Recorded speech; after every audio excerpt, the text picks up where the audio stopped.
galera, meu nome é Joyce, sou professora de Química. Estamos aqui hoje no Projeto X para multiplicar suas chances de aprovação. A gente vai começar introduzindo a química orgânica, falando primeiramente do átomo de carbono.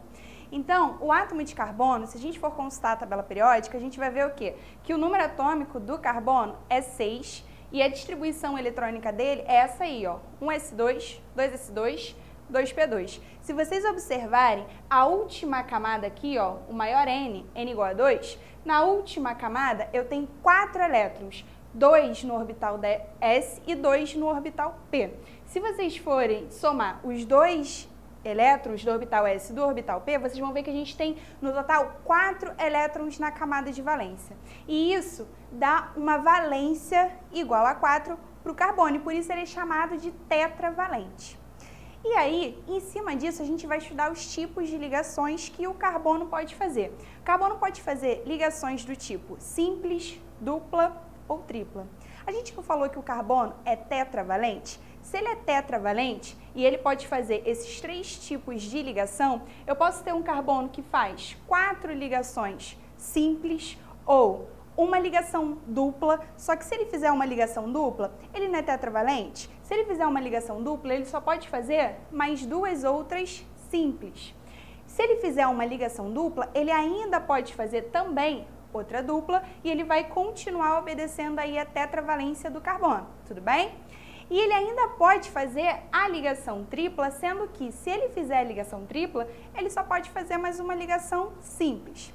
E essas ligações, elas são chamadas de ligações sigma ou ligações pi. A ligação sigma é a primeira ligação que qualquer átomo vai fazer. As ligações sigmas e pi, que a gente representa por traço, são ligações covalentes. Então, toda a primeira ligação que o seu átomo vai fazer, sendo ligação covalente, a gente vai chamá-la de ligação sigma.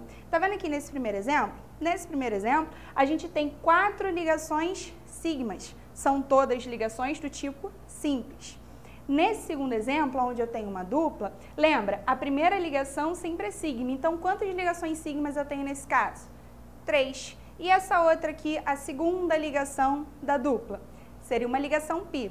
Nesse terceiro caso, lembra, a primeira ligação sempre é sempre é sigma e a segunda sempre é a pi. Então, nesse caso, eu vou ter 2 ligações sigma e 2 ligações pi. E nesse último caso, a primeira ligação também sempre vai ser sigma, então eu tenho 2 ligações sigma e também 2 ligações pi, da mesma forma que nesse terceiro caso aqui. Tranquilo?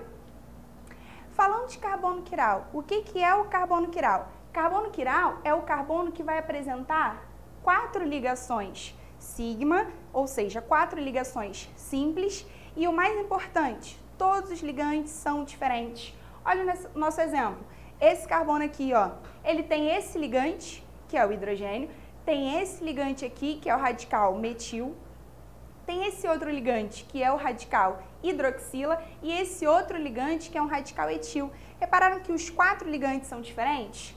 Ah, mas Joyce, aqui ele está ligado diretamente, ó, carbono-carbono. Não é a mesma coisa que esse aqui que está ligado a carbono-carbono? Não, você tem que olhar o radical todo. O radical todo aqui é o radical CH3, que é o radical metil. O radical todo aqui é o radical CH2, CH3, que é o radical etil. Portanto, são 4 ligantes totalmente diferentes e aí ele é classificado como carbono quiral. E o carbono quiral, a gente pode marcar ele, a gente normalmente marca ele com um asterisco.